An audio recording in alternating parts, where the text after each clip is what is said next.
with, and you go say something, watch first. Watch if the hand is at the top of the back or the lower of the back, like how that interaction is. If you're with a coworker, Tori, like me and you, we hang out, you kind of put your elbow around me. I wouldn't want someone to come up and be like, hey, what are you doing, Brandon? He's with my homegirl. Someone. Were you going to say it? Think of a name. Okay. We're on TV. Well, Danny from Facebook says, I told a friend once that I saw his boyfriend checking out a hotel with another man. I was surprised to find out that they had an open relationship. See? Yeah, things are very, very, very fluid these days, so you kind of have to be careful. I think I'm going to go with Gail on this one. Telling him or even texting him and saying, yo, who was that? I never got her name. Get some more info, go that route, and get your information right. Got it. All right, let's get to the next comment here. Katie from Facebook says, I hope my friends would tell me if they suspected my husband of cheating because I would do the same for them. Listen, in a perfect world, I think obviously you go to your friend and you tell her what's up. I've been in this situation before where I've been the person that had to tell my friend what's up. My friend was infuriated, left her boyfriend, and then a few weeks later got back together with her boyfriend, and then I was ousted out of that relationship because it was awkward that I was the one that kind of broke them up, and now they're back together again. So just be prepared that things might not go according to your plan if you do the right thing, so to speak. You might lose your friend in the process. Are they still together this day? Yeah. Oh, wow. Yeah. So, hey, you know what? And that's okay. Yeah. If they worked it out, more power to them. Yeah. Donnie from Facebook says, I agree with Gail. Confront the man and make him man up or else. Or confront the woman as well. This isn't just a man-woman thing. But, yeah, I'm with you. I'm with Gail, Tori, because I feel as though you go up and you be like, hey, you have a week, you know, to kind of explain to my friend what you're doing out with this woman or this man. If not, then I'm going to go up lay of the land kind of thing. Yeah. Make sure you get man up, woman up, pony up, and go say what you have to say. Agreed. Thank you for writing in. We love hearing what you all have to say. We are shifting gears to some sad news. We are learning reality TV star Beth Chapman has passed away. Raquel Villanueva has that news at the moment. Well, Sam, Dog the Bounty Hunter star Beth Chapman died this morning at a hospital in Hawaii. Earlier this week, she had been placed in a medically induced coma after a long battle with throat cancer.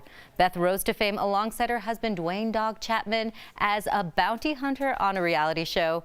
Now, Dog confirmed her passing, saying, today she hiked the stairway to heaven. We love you, Beth. See you on the other side. Now, the couple had been filming a new show, and it's unclear if it will still air. Beth was 51 years old. Oh, so young. Such sad news. Wow. Well, thoughts and prayers to their entire family. I'm sure they're going to need them right now. Coming up on DBL, longtime TV actor Jimmy Smits has been killed off a lot of shows. He tells our Stephanie Jones all about his favorite death scene next. Ooh.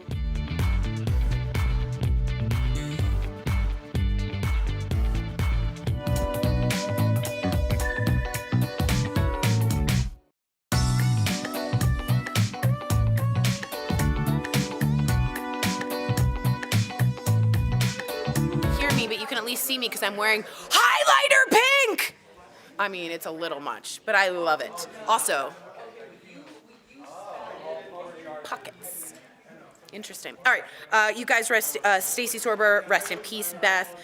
Nina says, I would definitely tell my friend I've done it before. That is interesting because at some point you have to reconcile with the fact, as Sam said, you might lose a whole friendship in the process. To me, I'd rather get the lay of the land because things are so fluid. As someone said, it's an open relationship, it's polyamorous, polygamist, bi. There's all these things that it could be, and you really don't want to step in it with your friend. So I think the best thing to do is be cautious, be wary, and maybe find out the lay of the land before you go in.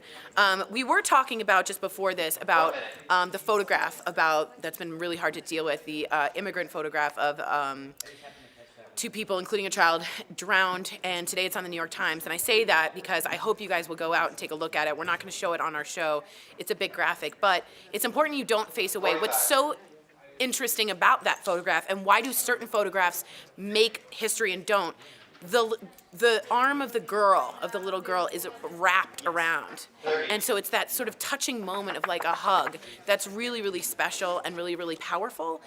If you guys remember the migrant girl, she was being separated from her mom and she was crying, that kind of went viral. The Viet Cong photo of the naked girl burning, the Vietnam one with the gun. I mean, there's these moments that really change our history, so I think this might be one of them. Thanks, guys.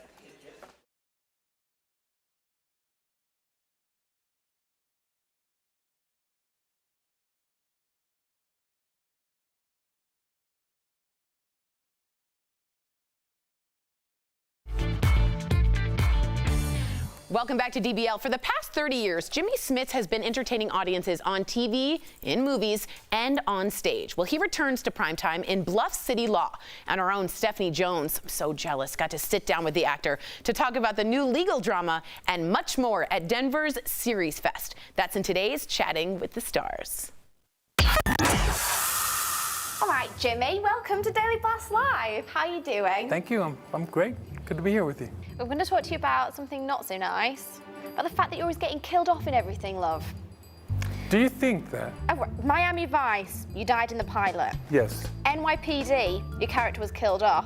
True. Star Wars, What was your favourite death? I actually like the Miami Vice going out because just before the character got blown up, Thomas said, "Why don't you turn around and smile at Crockett," who's Don Johnson's character, like not a care in the world. And he was so right on with that particular moment. And in that moment, it was all over. Boom. It was off. All right, talk about Buff City Law, your new show. So in it, you play a prominent lawyer who teams up with his estranged daughter to change the world. Change the world. Change the world. That's a pretty big statement, right? How are you going to change the world in this series? Tell me. You know, the law, the whole area of the law is something that's very aspirational in a lot of ways. Everyone likes to talk about how this kind of work is rewarding, but if you lose, it destroys you. It deals with subjects that talk about what the best of our society could possibly be, and the people who champion causes. Yeah. It is a father and daughter story at its center. We're total opposites. You're conservative, I wage war. Our differences could be our strength. You can't just silence the truth. This report for review. That was brilliant in there. Right, so Spanish is meant to be the language itself. It's very nice, it's very romantic, it's very poetic, isn't it? That's you what can you're tell saying. I've got a bit of a gripe against this because the Queen's English, in my opinion, sounds much better. Does it? So I want to find out once and for all, Once and for all. which one is the most romantic or sexy language? How would you say, smell this dirty t-shirt? Por favor, de un olor a esa camisilla. Okay, you're definitely winning. Go on, hit me while I just calm myself down from that. I'm very tired. Please leave me alone. I'm bloody knackered. Will you bugger off? Say it again. I'm bloody knackered. Will Knackered. You... Knackered. I'm knackered, darling. I'm ready for a nap. Will you bugger off? I really like that. I'm bloody knackered. I'm bloody knackered, Jimmy. I'm in need of a kip, lad. Okay, right. Are you ready? Oh, now I want you to tell me how you'd say this. Okay. Dennis France's butt was the best part of NYPD Blue. La arquitectura del cuerpo del posterior de Dennis Franz es una maravilla. I appreciate the movement as The well. movement. That made it. That made it. Jimmy, you've been absolutely amazing. Pleasure. Thank you so much. Enjoy Denver. Thank you, love. And Be you nice too. to her. We will. She's absolutely adorable. We'll be right back. That was Promotional consideration is brought to you by Good Scratching.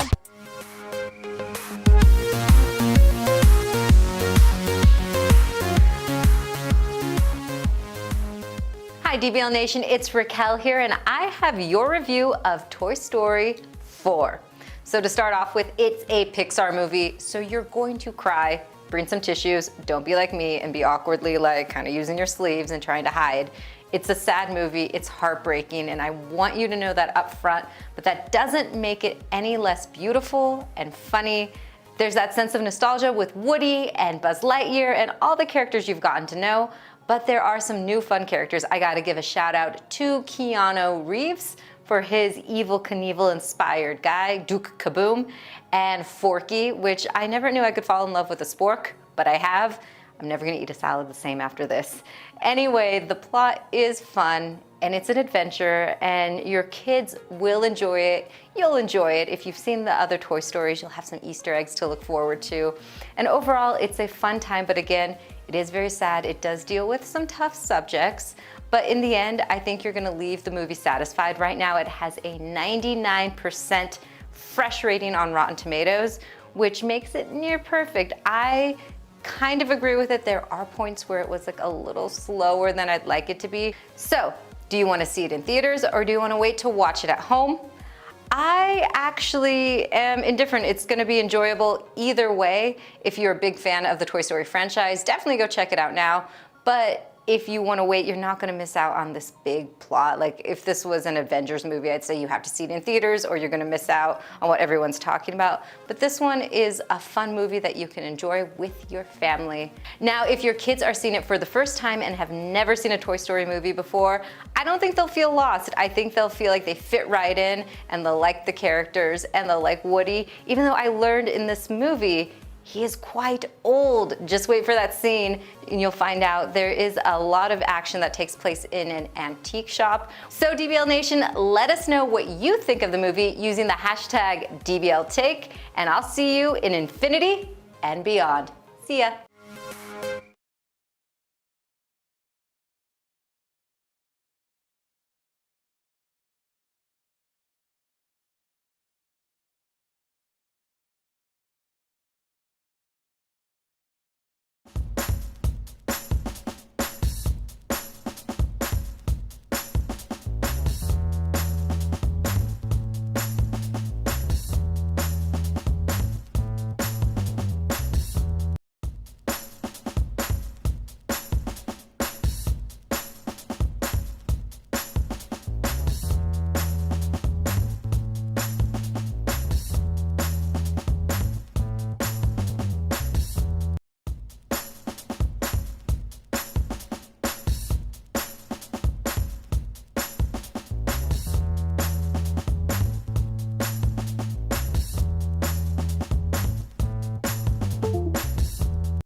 Welcome back to DBL. We love sharing your comments. What do we have, Tori? Well, Nina wrote us in about the friendship thing and said the same thing about you. Nina wrote us in and said, I had to do that as well, and I lost the friendship as well. And it's so interesting when you do that because you do have to take into account, you might sacrifice a whole relationship, but it's worth it. I wonder if there's a way, looking back, if I would have said, if you guys work it out, I'm in full support. I just want you to know what's going on. Like almost kind of like set that groundwork that I'm not going to judge you because I wouldn't have judged them. What do you think would have happened had you not said something and then she found out on her own and she knew that you knew? I'm sure I would have lost that friendship too. It's darned if you do, darned it's if a you tough don't. one. Yeah, but thanks for writing in, Nina, right? Yes. We'll see you same time, same place tomorrow. Bye, guys.